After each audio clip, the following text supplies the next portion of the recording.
Hello, everyone. Welcome to another Aligning Light Astrology question and response time. I call it my office hour, but we're pretty much just asking and answering questions to the best of our ability. If you're new, welcome. We do have a chat over to the side of your screen. Feel free to ask me questions in there, interact with the other astrology nerds if any show up. And if you are finding this later, and you have a question you want to ask for next month, I do these every second Thursday of the month at 7 p.m. Central Time, same place, same channel. But if you want to ask me questions next month, throw them in the chat and then I'll try to keep up with that and answer them next month. You do not need to be present to win. I will answer your question to the best of my ability, whether you're here or not live, because I realize people are in different time zones and all that stuff. So we find ourselves in the Zoom room yet again. It is August 8th. Let's look at the chart really quick and just see. And actually, I'm going to use this anyway because my first question, I have several things that I've been wanting to talk about. So I actually didn't even do a call for questions. But the first thing I want to discuss is, oh, where did my notes go? Is unaspected planets, because last month I feel like I dropped the ball. I feel like I did not answer that question well at all. So I'm circling back around as is appropriate for Mercury retrograde, and I am going to try again to discuss unaspected planets. I got lost thinking of all the mitigations, and I didn't actually answer the question that they asked. So let's look at that.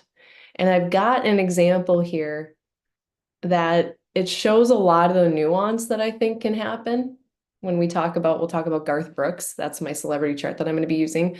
But here, I pulled up February 5th of 1962.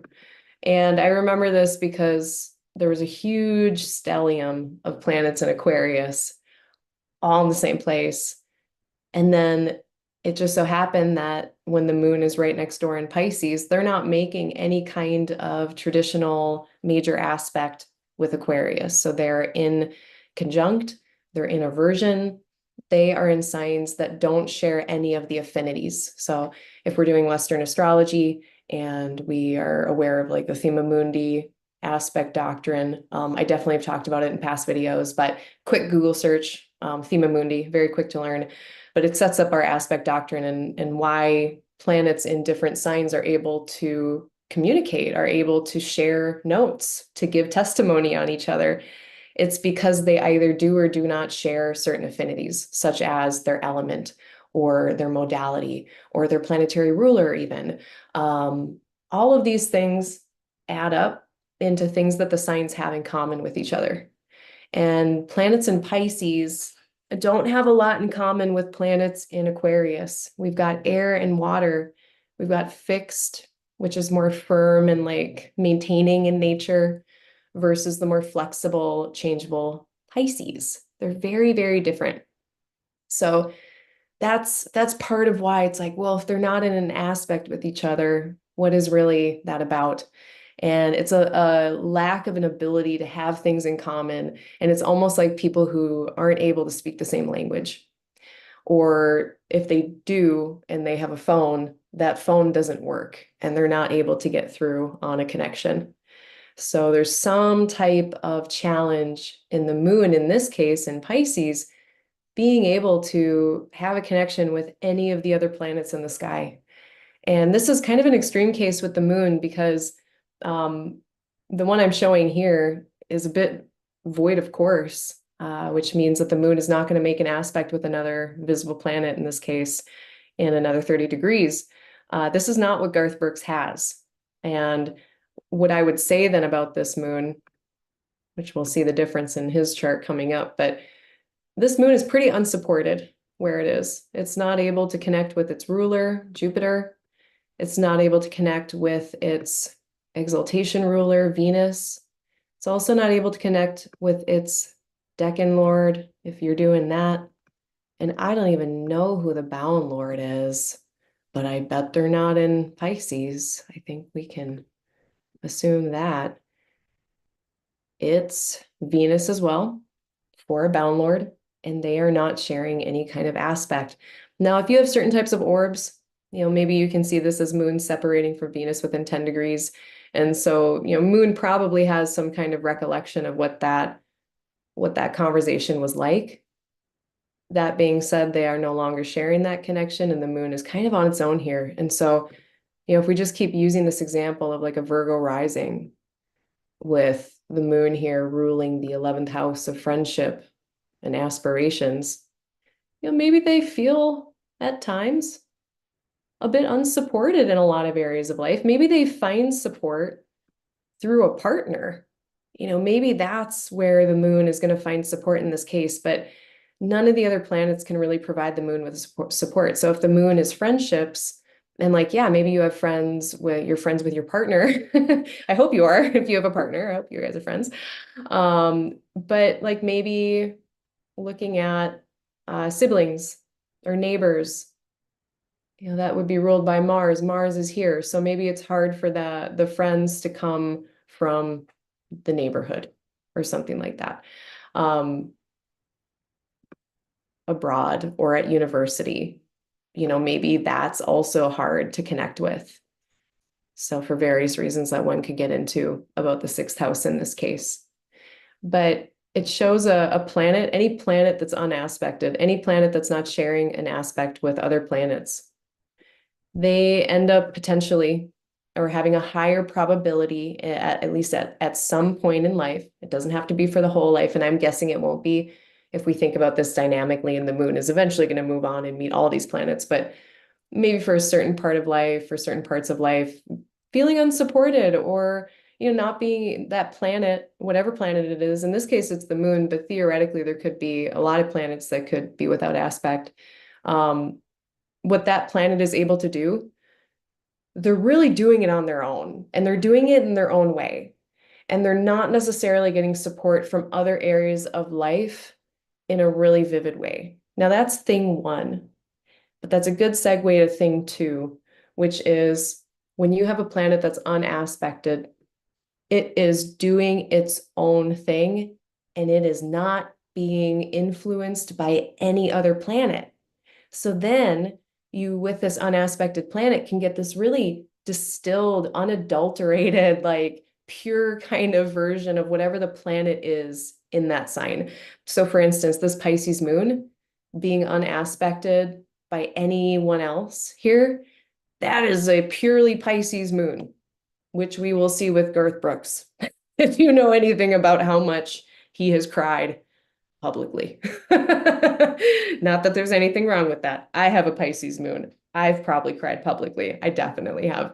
But in any event, there's no going to be any other types of inputs or influences coming from other planets or asteroids or, that then you get just whatever that planet is in that sign, and that's what they're doing. And then that planet that is alone, that is unaspected, is really focusing on like one set of house topics, pretty much, along with whatever it rules. Like in this case, the moon is not, taking rays from other planets and being influenced by other areas of life. This moon is very focused on just partnership and the place that it rules, the 11th, friendship, hopes, dreams, aspirations. And they're not being influenced by, say, thoughts about money, thoughts about parents. Well, maybe, because in this case, Sagittarius is also ruled by Jupiter, but they don't care what their siblings or extended relatives are thinking about their friends or partners. They're doing it. And they're not going to be aspected or influenced, in any direct way, at least. They're just going to be focused on those house topics and not as much wrapped up into other house topics. So, might be more of a narrow focus for that planet and where their energies are coming out. That's how I interpret unaspected planets. It's kind of like, what are the outcomes of having no relationships with other planets in the sky? And in some ways, part of that, like, it's kind of a coin with two sides. It's like if that planet needed support, like let's say it was a planet in fall or detriment or something, that could be pretty rough. If it's a planet that does have resourcing, like, if it was Jupiter alone in Pisces, unaspected by anything, then, I mean, they're kind of by themselves, but they're not necessarily like unresourced. They have resources, but definitely there's a lack of connection with other areas of life. And then that could be for better or for worse. Maybe it's good that that planet isn't being bothered by Saturn or Mars. Maybe it's a boon for in that example of like Jupiter and Pisces alone. Maybe them being unbothered is perfect for their purposes. So it doesn't have to be a bad thing necessarily. And so this is where astrology, I think, really can challenge us to, widen our view of like what is actually good or bad, and being open to, something that technically looks like, well, yeah, there might be a lack of support, but then also it really depends on the context of life, if this planet can do its job alone, and then if so, if they're just fine doing that. So, very context dependent, maybe good or bad. We don't really know till we have the context, but those are some of my unaspected planet possibilities. Let's see. Oh, hello. We had a few people here. Hello, Kai. Welcome back. Hello, FG. Welcome back as well. Oh, someone just got done watching some astrology podcast. Always a good station. Um, if anyone has any questions, let me know. Otherwise, I'm gonna keep trucking. Uh, so that was my little making up for not doing a good job of talking about these things last month. Let me stop the share. Oh, and I also wanted to thank our dear listener, Lau, who they recommended. It was during the Algol times last month or in July, when the planets were moving over the last part of Taurus there over Algol, which is a fixed star. We had a conversation about that, and it came up that like I really didn't know much about that myth. I was not solid on the myth of like Medusa, but I was recommended a really great podcast called Sticks and Bones, and they have a podcast episode on Medusa, and it was great. And it shored up so much knowledge that I now have about Medusa and Algol, which is kind of related. So yeah, thank you again to Lau. I very much appreciate that. I don't think there was any other short little things. Everything else is like involved. Oh, but let's look at Garth Brooks. Yeah, because they're an interesting, that was the other thing I wanted to do. Oh, I'm glad I remembered, because he's such an interesting character. So Garth Brooks, no, not that. Here we go. So he was born, he's a musician, a new country musician, which I was forced to listen to growing up. It's one of my least favorite genres. I actually like pretty much all music ever. Like I love world music, like I have no idea what they're saying in the language, but good jams, that's like my favorite. But I do not like new country. I am so sorry. Like I grew up having to like be forced to listen to Toby Keith, and it was just like the worst. But I will say Garth had some bangers. Not gonna lie, there was a couple good ones in there. And he was part of this group of people that was born in February 1962 that had this stellium in Aquarius. Stellium being, well, depending on who you ask, but usually more than three or more planets. And then the little moon here in Pisces. And it's really interesting, actually. Oh, I did not look at his Rodden rating. Shame on me. So Rodden ratings are something that it's like a rating system for how sure we are about a birth time. And I know Astro Databank has been it's been coming to light that they are not always accurate about stuff. So we can't always trust these folks, I guess. But the Rodden rating for Garth Brooks, hilarious photo, by the way, is an A. Uh, and then I always like too, when I'm doing this, I guess it's good that we're doing this.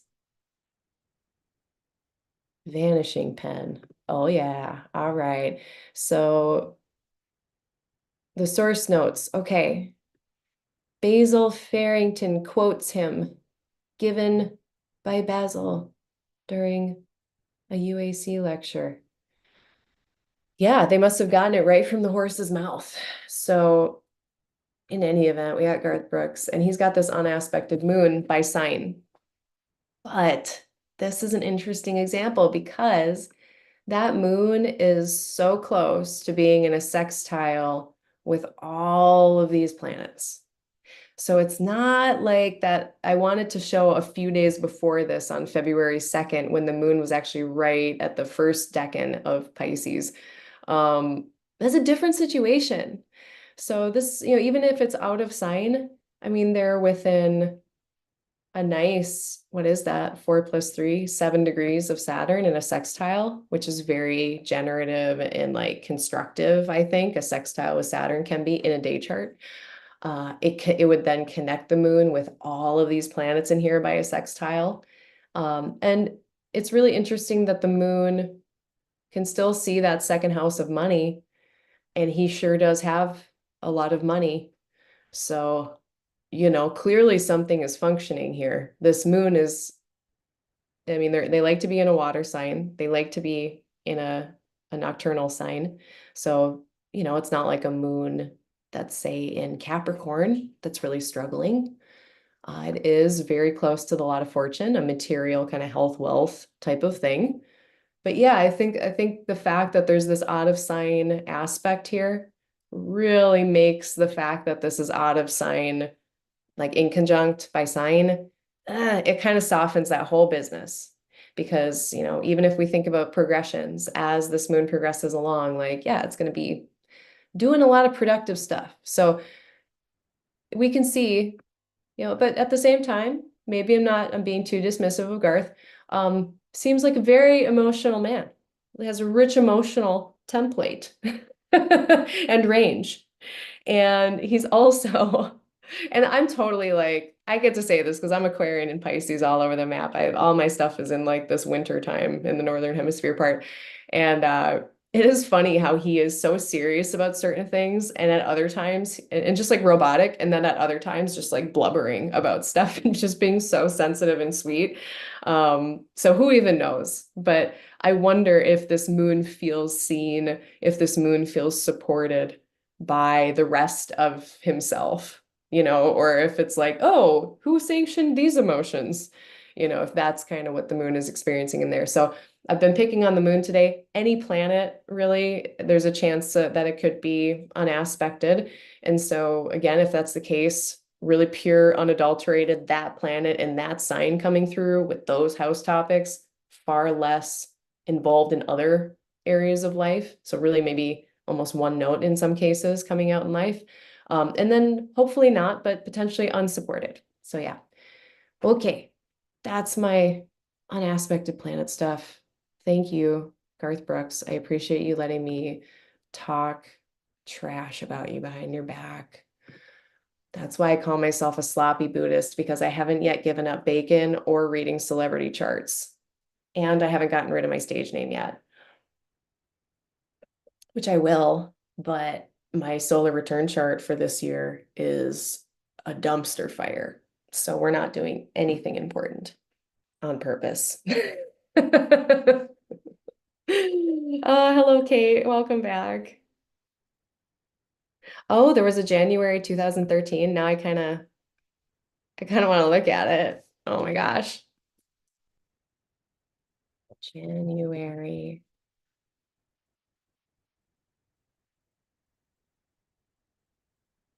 Let's see. I don't know. Must not have been that one, but I don't know. I don't remember, but I would like to say that if everything is in Pisces, um, I have a Pisces moon. That would be like too much Pisces for me. I remember when Jupiter was in Pisces. Oh man, I love that for so many reasons. But I remember like so many people were like, wow, there's a lot of understanding that is happening, and I was not ready for that. It was very harrowing for a lot of us. So yeah, Pisces, a lot of Pisces can be a lot. And who knows better than Garth Brooks with that Pisces moon. Let's see. Any Uranus opposite Neptune. More of a comment. Oh yeah. Someone's mentioning the Saturn-Jupiter square and the themes there.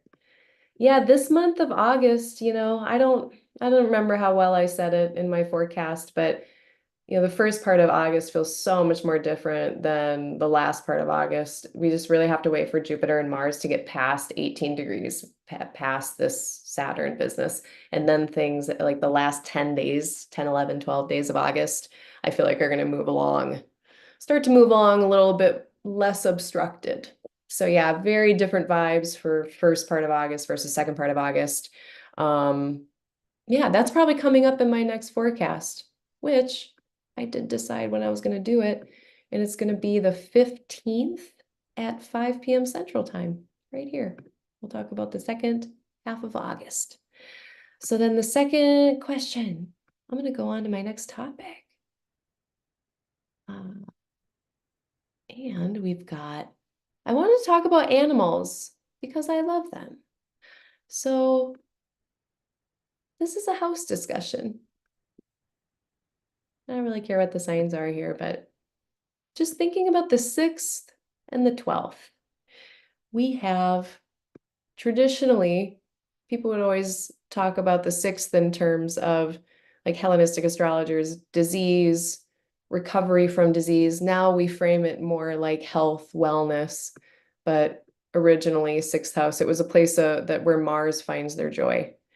And Mars was always in charge of pestilence, plague, inflammations, rashes, boils, injuries, cuts, all kinds of like acute matter. And so versus the 12th being more chronic, Saturn finds their joy here, more chronic conditions. Sometimes they're hidden. Sometimes it's not like mysterious hidden, but it's like a patch of psoriasis that's like under someone's armpit that they're hiding, or not wearing shorts because they've got psoriasis on their legs or something like that.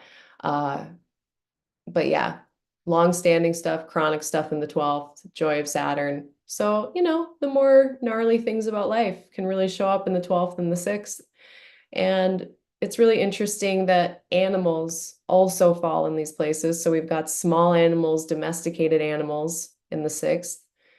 This starts to get like, I really love, this is part of why I love Demetra George's Ancient Astrology, Volume 1 so much, because they go through all of the houses and they have different eras and look at what the medieval astrologers were saying. Some of the more modern astrologers were saying, but animals have been part of the 6th and the 12th for many, many, many traditions of astrology, through many traditions. And some people put 6th house as more domesticated in terms of this is where a lot of our chores and our labor and our toil happen. That's also the very 6th house. Animals, not only laborers and exploitated labor, really, is what's happening in the 6th, but also part of the upkeep and the care of animals is a lot of labor and toil. So we've got that connection in the 6th. A lot of zoonotic disease transmission. So transmission of disease from animals to people, people to animals, animals to other, any interspecies kind of disease transmission. Also very 6th housey in nature, right? Therapy animals. That's the thing that I'm like, oh, this is getting cute now. Like actually animal helpers, animal allies, therapy animals. All of that, just like labor, animals, disease, therapy, treatment of disease, recovery from disease with animals. All of it's kind of interconnected. Exploitation of animals, exploitation in labor. So all of that is just like very entangled. And then the 12th house, again, so far I've only said, chronic disease, maybe hidden disease, but also, oh shoot. I hope that changes my sound. Is my sound better? I wasn't hooked up with my microphone. I should actually check. Can y'all still hear me? Did I just ruin everything by switching my mic? Oh my gosh, Kate has a 12-pound rabbit. Sweet. Thanks, everyone. Oh, and then, okay. Oh, Kate was circling back real quick, talking about Pisces and a loved one having challenges with speech.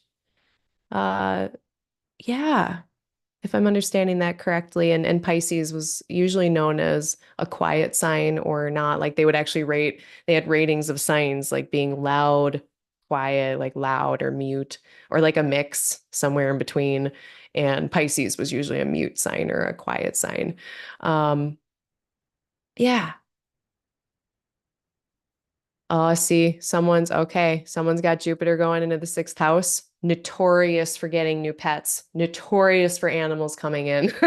So if you don't want to be like more pets coming in, more animals coming in, I mean, it might be hard. Good luck. I wish you the best. Um, but yeah, small animals, animals smaller than a goat or more domesticated animals, which would be larger than a goat sometimes. So I guess it depends on what you want to do there. The 12th house, then for animals, potentially larger animals, exotic animals. If we think about the 12th being very far away places or exile places, places where we literally like people who are disenfranchised or marginalized are symbolized by this place. Anciently, it was like they would literally send people away very far away to like an island or something as like a punishment. And that was all very 12th housey. And then like when you are in this very far away place, what are you running into? Maybe animals you're not used to, animals that can kill you, dangerous animals, um, but also maybe large animals. And I feel like, okay, I keep seeing examples of 12th house placements or connections with the 12th, or like even stuff with if is in the sixth, but one of them's the 12th house lord. Horse people, all the horse people. There's a 12th house connection. One of my best friends growing up was a cow. And I have a 12th house thing happening. I have Sun and Mercury in the 12th. So, like, yeah, large animals in 12th. I see examples quite a bit. My friend who is a bestie, she used to be a mortician and now she is working in necropsy at a veterinary hospital and is doing all manner of working with animals who have passed for all kinds of various purposes, whether it's, sorry, trigger warning, uh, but I won't get into it. Anyway, she works with a lot of large animals. Let's just say that. Like there are things coming into my text box from her that are they're sentences that you just never think that you're gonna hear. So, and she's got a bunch of 12th house stuff. So I don't know. So yeah, health, animals, disease, therapy, treatment, recovery from disease, um, exploitation, labor, toil. It's all up in there. And I just thought that that was so fascinating how connected all that was.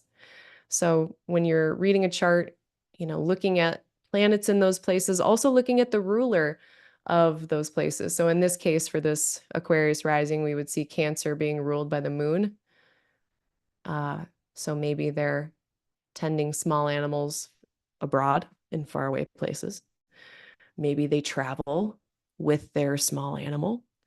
And then we look at the Lord of the 12th, which in this case would be Saturn over here in the second.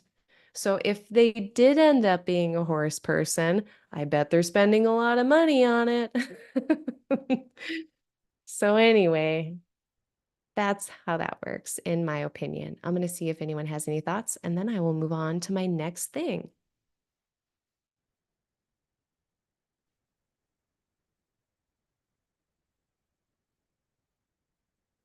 Oh, Reverend Kai also sees 12th house stuff with horse people and a couple of pig farmers with luminaries in the 12th. Yeah. And I wonder too, like, God, I grew up and my neighbors eventually put a pig farm in. It was after I left. But the smells alone are very harrowing.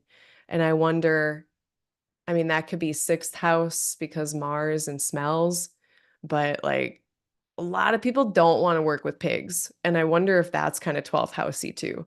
Like really difficult, hard work, sloppy conditions sometimes.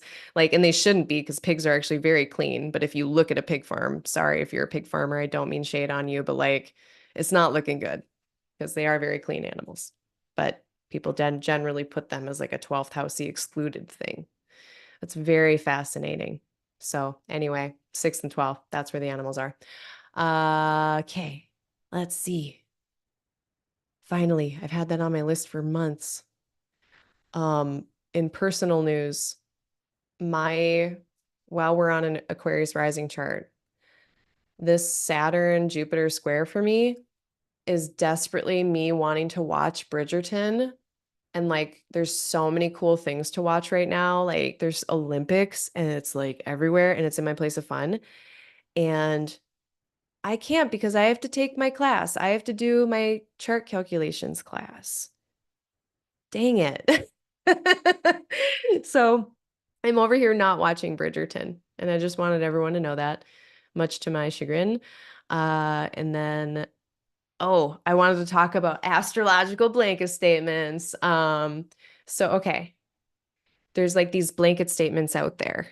Like, actually, they're not astrological blanket statements, they're just blanket statements where like people on social media who are like coaches or like advice people or whatever, they're saying stuff like, which some of this stuff is actually, it's got, in my mind, nuggets of truth and wisdom in it.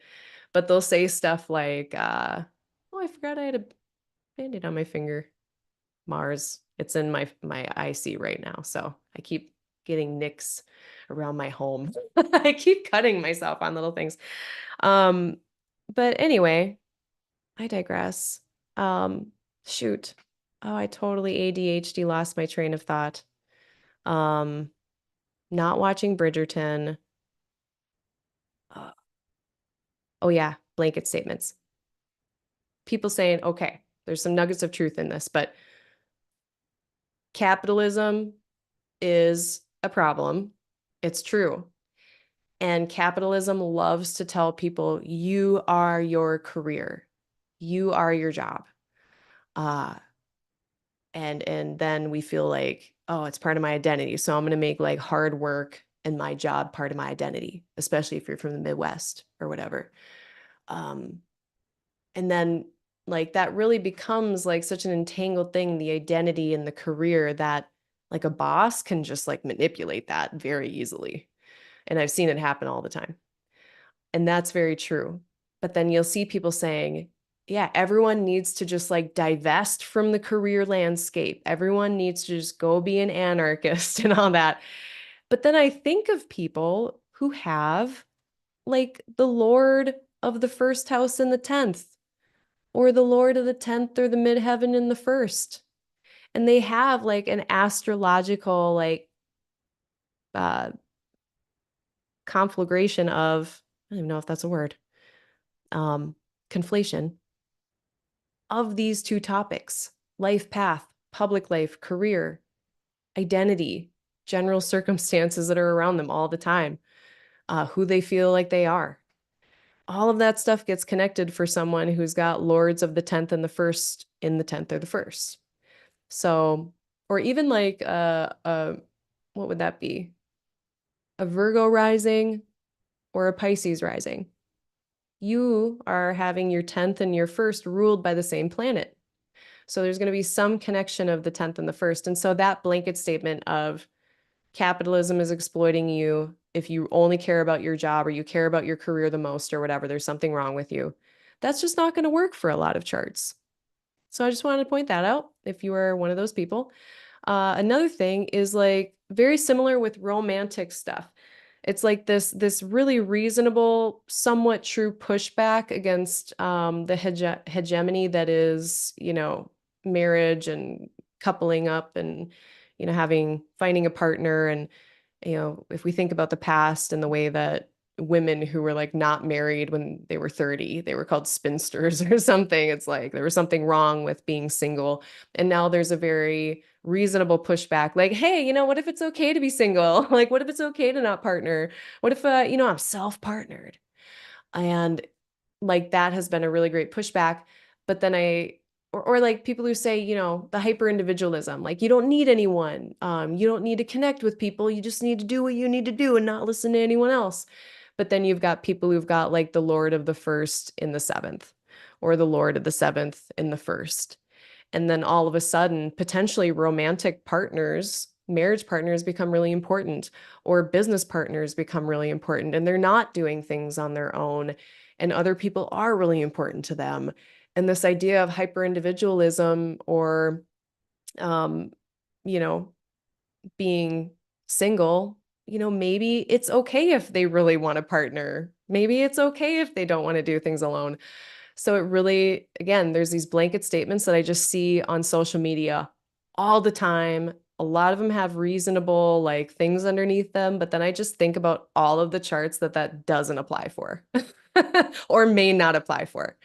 Um, what else? Oh yeah, and then kind of on that note, expanding connection, like when we're talking about the seventh, like any important one-on-one connection. It doesn't have to be romantic. It can totally be platonic. Uh, did I have any other examples of that? I think those were my main ones. So yeah, like, yes, do we have a patriarchal obsession with monogamy and partnership, and or just like having a partner at all? Yes. Is that not necessarily going to be the case for everyone? No. Do we focus on it too much as a culture? Yes. But some charts are also going to have things that, like, yeah, they're definitely going to be with the other, enmeshed with the other, and hopefully they can figure out how to do that sustainably and well. So yeah, I want to notice the blanket statements. There's way too many of them, and I love how astrology just pokes holes in all of it. It's really pleasing to me. Um,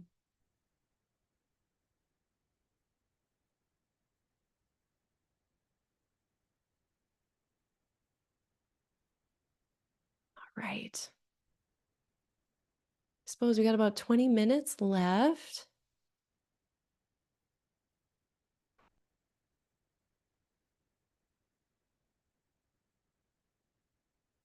I kind of, being we have the sun and a fire sign. Now, if you've been following me, you know that I've been messing with the Halifax in a moment, in a breath, 55 meditations to cultivate a courageous heart deck. Not a friend of the show, but they're these cute little Roshi Joan Halifax, these cute little cards to prompt a meditation. Um, I'm trying, I've forgotten. I'm still retooling all of my things to try to ground us a little bit more. But this is one of the ways I'm doing that. And they've got a bunch of different cards for different elements. And so for the fire element, they talk about meeting the boundless heart. And so I figure I just would pick one of these random short ones and we could go through it really quick. And then we'll get back to a couple more questions. Which one do I like? Cultivating sympathetic joy. Oh, that's a good one. Yeah. Things can get a little spicy out there when we have Mars and Jupiter and Gemini. Um, can be a little spicy. So let's cultivate some sympathetic joy. I'm gonna sit crisscross applesauce. Hold on a second.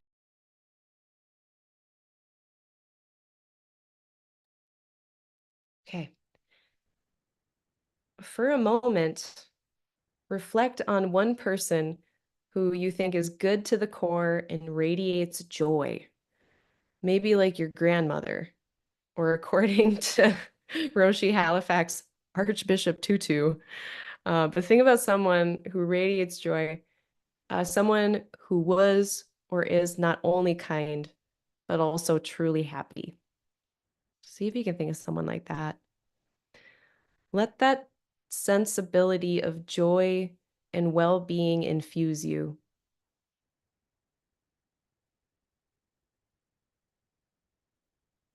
I'm going to think about Mr. Rogers.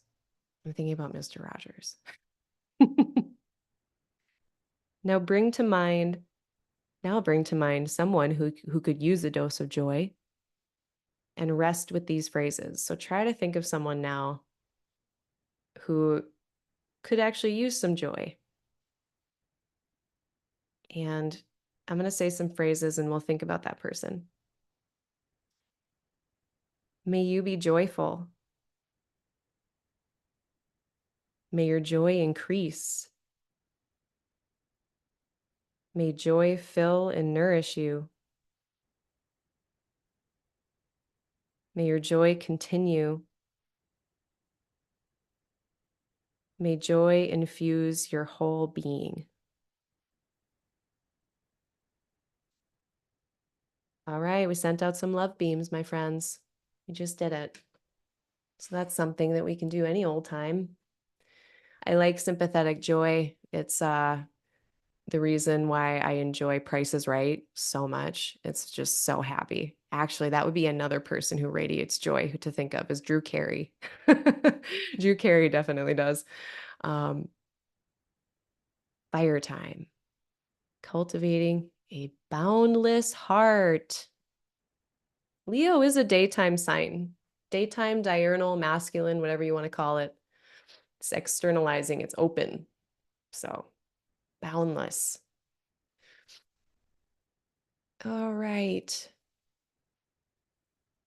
What other thingies did I want to mention? Oh, I'll have to actually no. I'm gonna look up his birthday. Sorry, y'all. So okay, while I'm looking it up, I'll explain him. So I have been going to fish concerts.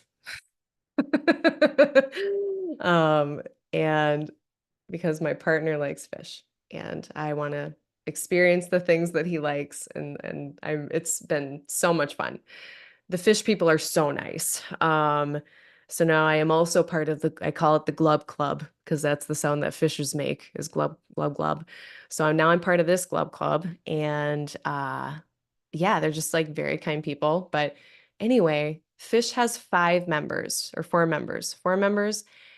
And the fifth member of the band is the lighting guy. And the lighting guy's name is Chris Kuroda. And I want to put his information in here. So thank you, Chris Kuroda. Birthday. Can I find it? I looked him up. He's a Leo. Wait, July 26th, 65?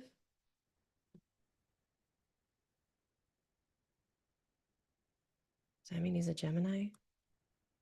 Let's see. Yeah, no, it was a Leo. So he's the lighting guy for Fish. We don't know his rising sign. So don't pay attention to that, but he's got a Leo sun and he's the lighting guy.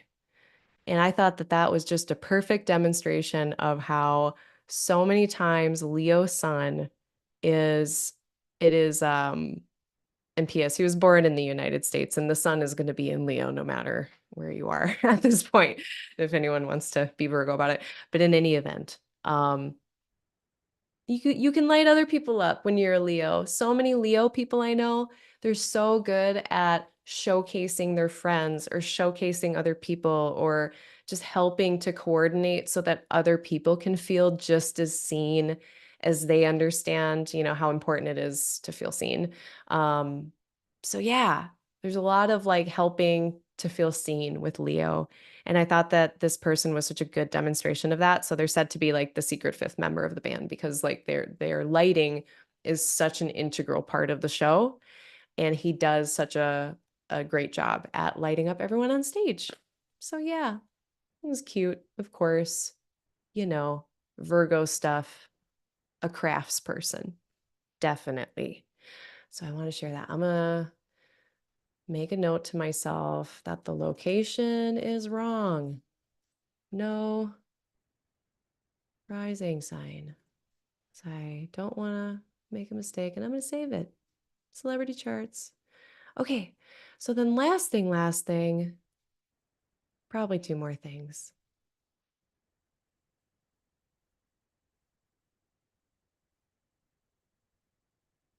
I'm going to talk about a karmic thing. People are always talking about karmic stuff. I want to touch on that. And then I'll end it with some talk about Jupiter that I thought was cute.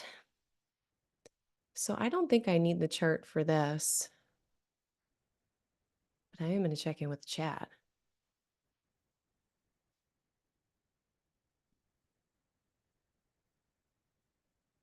Yeah, Kate says with Leo Sun, I'm with the band. Oh man. So, okay. So what I wanted to discuss is something that I've been noticing come up for like years. So this is not about any specific client. I just want to make that clear. Like this is not prompted because of any recent or, specific client or anything like that. This is based on this discussion of like karma and karmic relationships. It is that discussion has been floating around the ether for years, very long time, decades even at this point. And it does come up in consult like frequently enough over the last several years that, I have been thinking about talking about it for a really long time because it's like a set of concepts that are really varied. There's a lot of diversity in how people think about karma, how they apply karma. And this is something that I've actually been kind of fiddling around with since probably 2021. It was when I had first heard the notion, which I'm not going to get into it today, but of choosing your life like before you're born as like a spirit or whatever, and then you choose your life and then you go live it. And that's kind of part of the lexicon now, like this notion that people choose their lives. And it's kind of that's what kind of has spurred me on to some of these, like what are people applying karma or like transmigration of souls, one life into the next? Like how are we integrating this into our spiritual lives? How are we integrating these concepts into astrology? Because then we get questions about like, well, can I see, whatever this perceived like life that I've like chosen or whatever this a lot of times it comes up with relationships or jobs or like paths in life, like vocational paths. Like, is there a karmic reason for me to be doing this? Uh, so anyway, I just thought it was important to talk about, but I specifically wanted to kind of discuss karmic relationships. So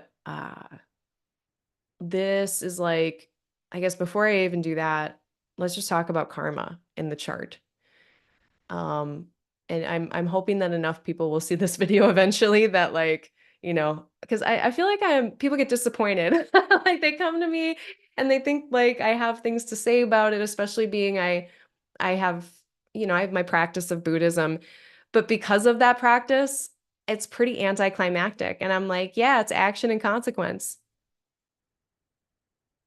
Make it special. You can't make me make it special. I won't. So it's like a lot of people trying to uh like come to me and talk about karma, but then me really disappointing and being like, I don't know, I don't actually have a lot to say about it. I have a pretty boring take on it in that it's just action and consequence in the past that affects where we are now. And then every moment, action and consequence is happening. It's happening right now. These are actions I'm taking right now, and they're making karma right now. And like the first little bit of karma is already happening because I'm already having anxiety about talking about this. So it's like this constantly unfolding thing. And like that's just individually. We haven't even thought yet about collective karma and like group actions and the consequences of group actions, and that all the ways that all of those consequences can then intersect and be indirect in their outcomes or direct. Like that little example I just gave of like the direct consequence of me talking about this and then feeling anxious about it because of my own stuff. But then there might be indirect karma, like maybe I'm pissing someone off right now, or maybe someone's gonna find a problem with this and then I'll have to deal with that conflict later. That would be then maybe I make their day bad or something, like, for discussing this. So, like, action and consequence everywhere. And then we in this moment try to enact free will and choice to affect future karma, to affect future action and consequence. So that's kind of where I'm coming from. So now knowing that that is when I'm talking about and using those words, that's how I'm thinking about it. We can look at the chart. And I mean, for me, it's like this whole dang thing is about karma, all of it. And maybe we can say, because people talk about Saturn is consequence. So yeah, I mean, I guess you could do that, but I think karma is probably too complicated for me to think that I know enough about it to pin it on one planet and then make statements about that in a life. Um, I would say perhaps where Saturn is, probably pretty hard to escape consequences there. Um, but then if you're a day chart, maybe it's different. Maybe there's more constructivity there. I'm not sure. Depends on so many things. But yeah, I think just being alive, just existing, just having been born. If you have a rising sign, uh, we're in karma land again, action and consequence land again. We didn't make it out last time. So here we are again. Um, so then when we think about like karmic debt, like people bring up, like, is there something that I have to do to make up for the past or a past life or something that happened, or is there like a debt to pay off or something? Again, I'm going to plead the fifth and be agnostic and say I don't know enough to know. I don't know how that works exactly. But if I just think past action, consequence leading to present, and then present action, consequence unfolding, that will lead to future action, consequence. Uh, when I'm just like thinking about that process happening, um, yeah, I don't know if there's like a bank account involved, or there's someone keeping score, or there's a ledger. And I also start to feel when the word debt gets put in, like karmic debt or fulfilling a karmic bond or fulfilling a thing, it's usually people are bringing that up, usually are talking about it online, usually when it's like not a happy situation. If people are like doing great, they're usually not like, is this karma? Like usually we're thinking about it when like things are not going well. Um, but I don't know. The debt thing, I'm not sure how that works, I guess. So I'll just leave it at that. But I worry about the punitive nature of it. Like I worry if we are using this, like our Western culture, over culture is so punitive. It's so punishment and blame oriented. And yeah, it's just not compassionate. And I wonder how much of that Western punitive culture is leaking on to concepts from the East that are originally not from here, that a lot of Western bodied people like me were not brought up understanding, and we're kind of late to the party and figuring it out late.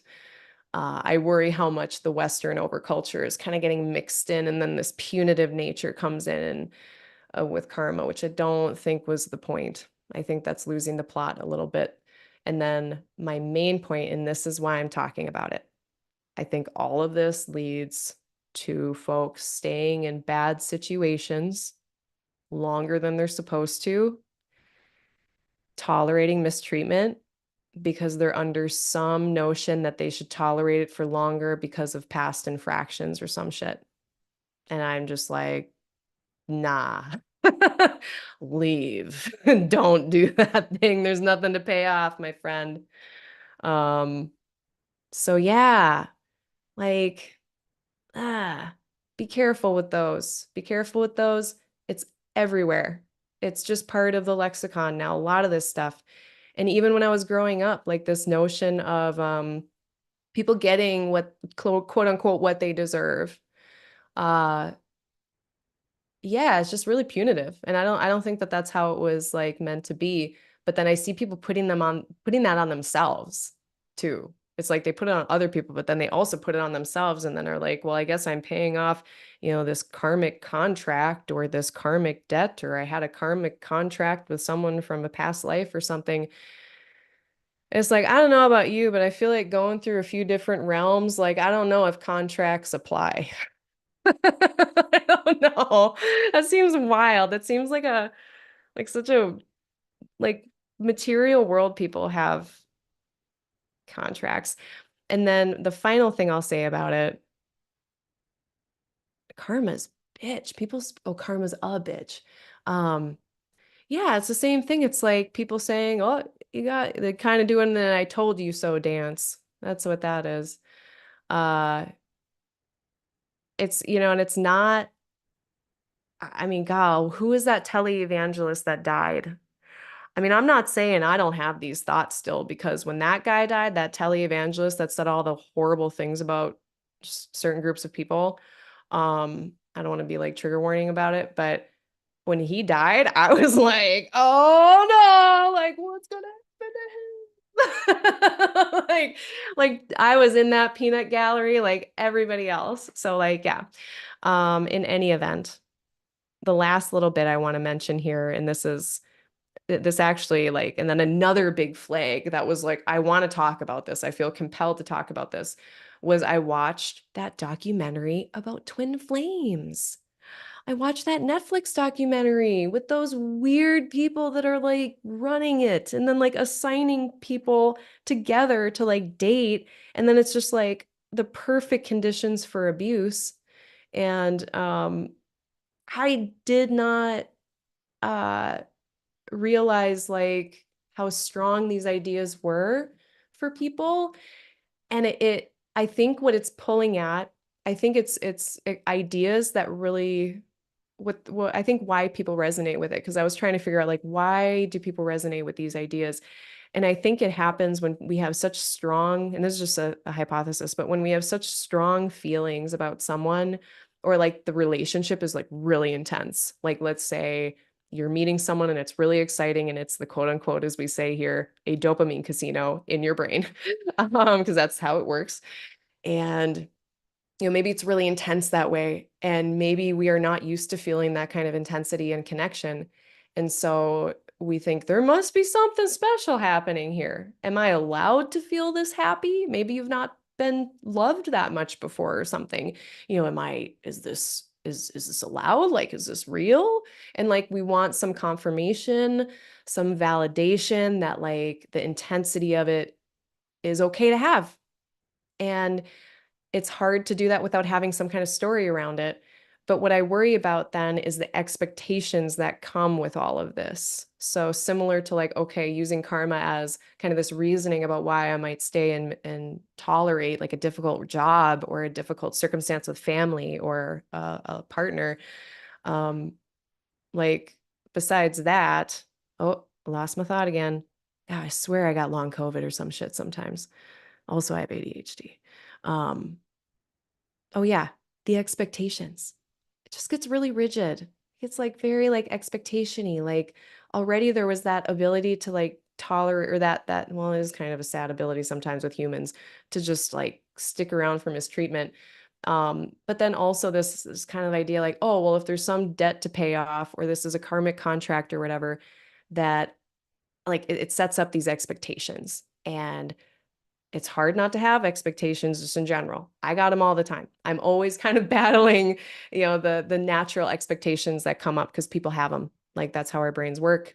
They are here to anticipate things in order to survive, including making expectations about like how things are going to be in the future. And that's not the container for love to grow in. Love needs to grow and be cultivated in like more of a garden quality. Like I'm going to support this. I'm going to show up regularly and water it and fertilize it and care for this garden, but support it how it grows. And, do that instead of like trying to make it fit into a box or something or a certain shape. And when I hear concepts about like karmic relationships or twin flames, my concern, it's not even about what's right or wrong. I don't care. And I don't know what's right or wrong. But what I see is the expectations that come in that are really harmful. and the continuing of tolerating of mistreatment that really isn't necessary. Like having a spiritual practice and growing spiritually is not, I don't think it's done by like suffering. I think Buddha figured that out when he was like, the ascetic route is not it. Like he spent a long time in the woods just not eating and like not taking care of himself basically. And just like he decided that was not the path. So similarly, if we're just like dealing with things because we think there's some past life story behind it, that may or may not be true. But again, if like, especially if you're trying to cultivate a spiritual practice, tolerating mistreatment is not a good way to support yourself in doing that. So that's all the stuff I wanted to say. Wow. Amazing that my brain got through that. Um, yeah, thanks everyone for listening.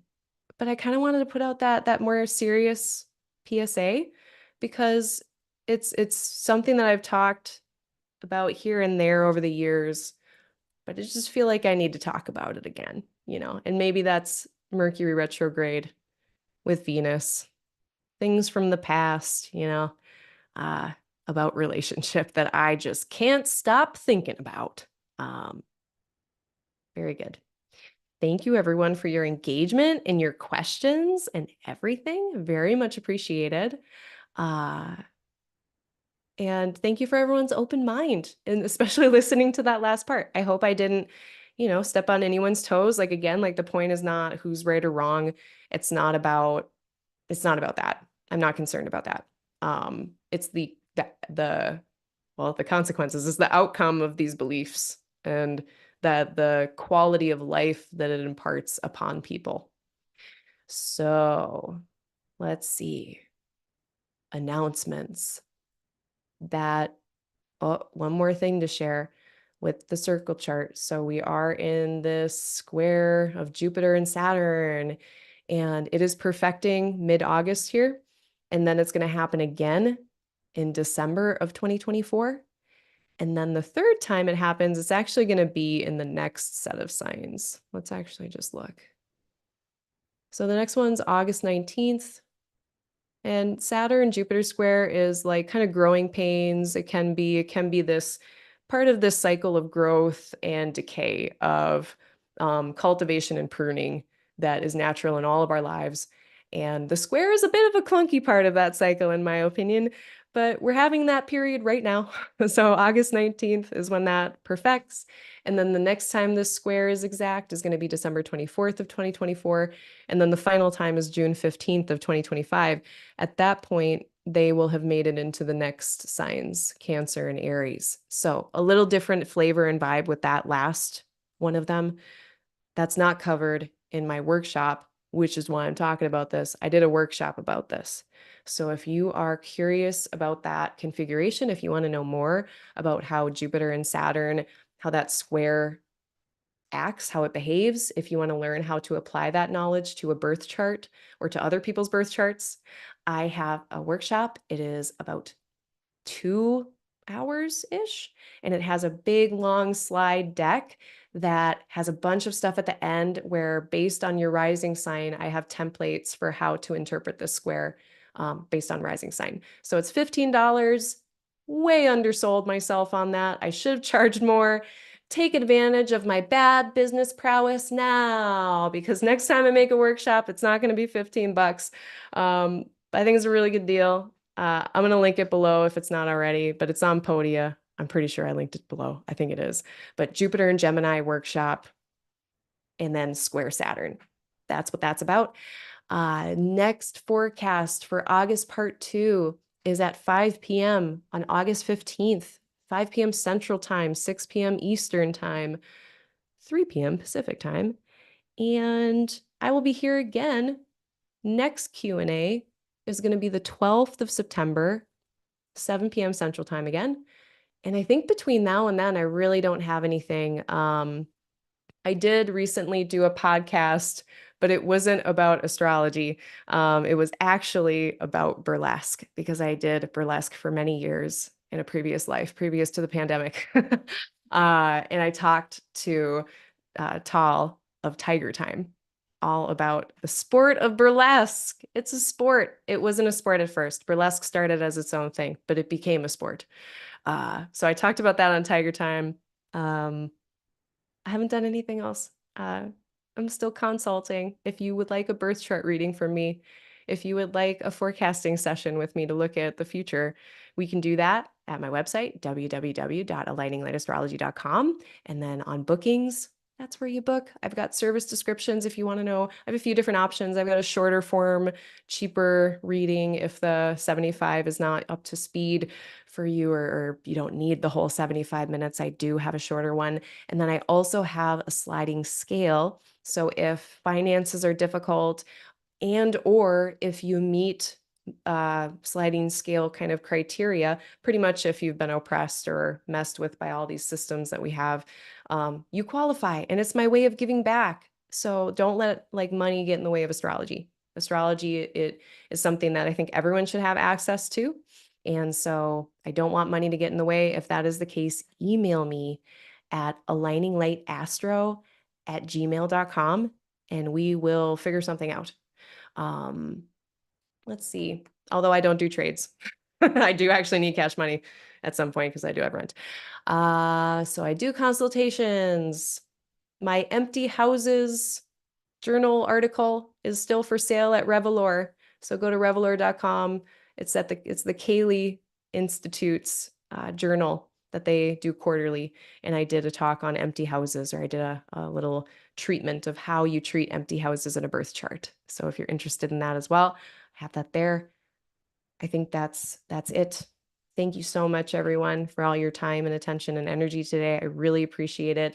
And until next time, I hope